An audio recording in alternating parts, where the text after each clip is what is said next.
All right, let's dive right in. Today, we're unpacking a massive cybersecurity failure, one that put the personal data of pretty much every child in Uruguay at risk. This is the story of the GURI platform breach, and it is a wild one. So just imagine this for a second. The sensitive data of an entire generation of children, poof, gone. Suddenly in the hands of cyber criminals. And what do you get from the officials in charge? A wall of silence. This is exactly what went down in Uruguay, and it kicked off a national crisis. Let's get into the details. Now, to really get a grip on the scale of this disaster, you first have to understand what this GURI system even is. We're not just talking about some random administrative software going down. No, this was the entire backbone of the country's primary education system. Yeah, GURI is so much more than a simple database. You gotta think of it as the central nervous system for all of Uruguay's primary schools. I mean, sure, it tracks attendance and grades, but it's also the main tool the government uses to roll out crucial social policies, to make sure no kid falls through the cracks. So when GURI went dark, the state was basically flying blind.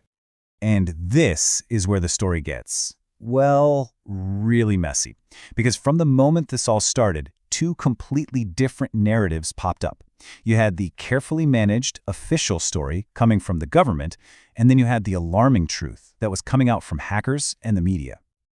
So it all starts on October 3rd. The national education body, ANEP, announces a cybersecurity incident and just takes the whole system offline. For 24,000 teachers, this meant an immediate trip back in time to pen and paper. For days, the system just stayed down.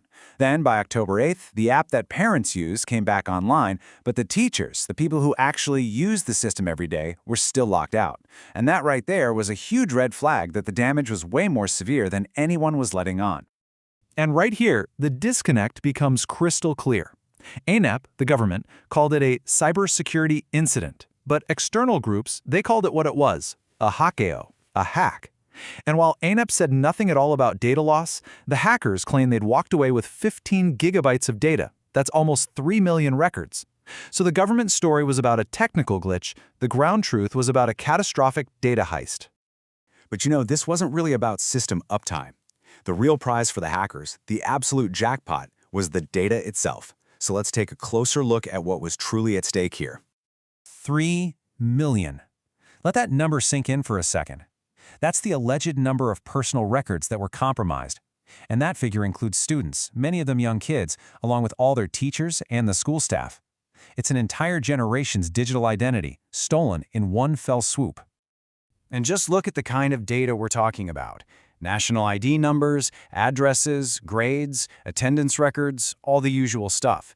But the crucial piece, the absolute goldmine for criminals, is that last item, familial links. The database didn't just have individual files, it literally mapped out entire family networks. And this is why that's so incredibly dangerous. As one analysis put it, this data is a catastrophic trove for criminals. What does that actually mean?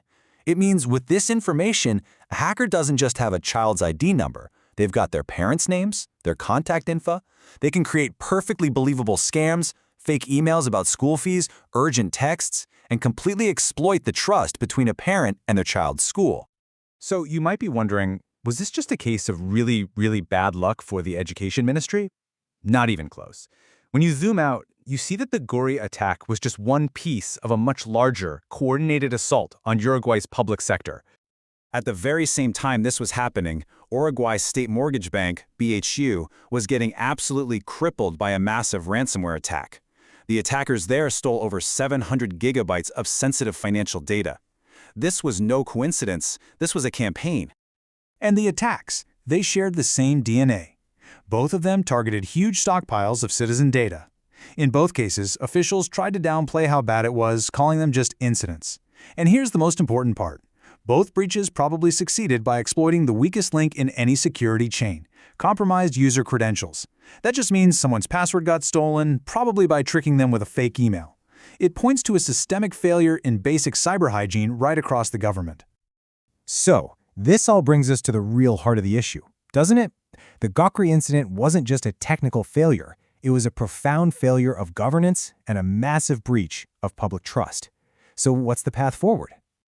Well, experts have laid out a really clear three-step plan. First, mandatory disclosure. The government has to come clean, confirm the breach, and tell every single affected family what happened. No more silence.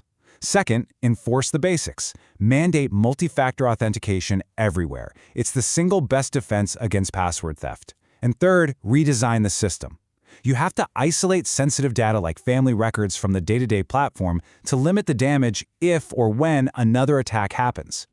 This entire crisis really leaves us with one fundamental question. In our digital age, the state holds our most sensitive information. After a failure on this scale, the challenge isn't just about fixing servers or patching software. It's about rebuilding the trust that was so catastrophically broken.